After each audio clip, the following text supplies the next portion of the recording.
Hi everybody! Update ng aking Invisalign journey. So, medyo kumukonti-konti na day 5. Kumukonti-konti na yung sore. Pero nandun pa rin. Yung masakit nga lang pag binabalik mo. Kumukonti na. Hey baby!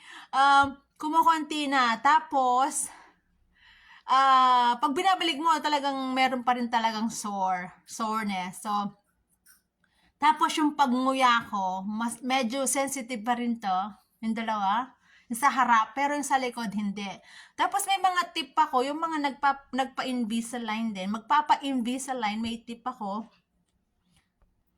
Kasi nga 22 hours natin, ito yung tip ko, kasi nga 22 hours lang nating 22 hours nating susuot to. So ang gawin nyo, dun sa app meron nga timer. Gumamit kayo ng timer sa day 5 ako gumamit ng timer. So very useful yung timer at alam nyo yung alam nyo yung mga oras ng ilang minutes na lang kayo. So gumamit kayo ng timer. So day 5 ako gumamit ng timer. Tapos meron pa pala. So hindi sinabi sa akin nung gumawa ng aking mga attachment. So in-explain lang tong box na to. So pag bubuksan mo pala to, kasi hindi ko ginagamit, nasa bahay lang ako. So, pag bubuksan mo pala to, makikita nyo yung case, di ba? Ayan. Meron pala sa loob, ayan, no? Baligtad pa ata.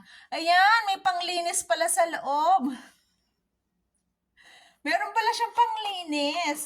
Hindi sinabi sa akin. So, ayan siya. So, gagamitin ko to. Titignan ko yung instruction niya. So, meron siyang ganito.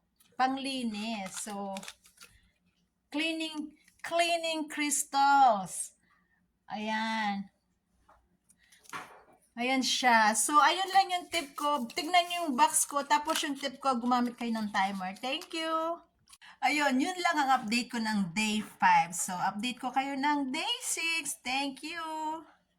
Please follow or subscribe. Thank you!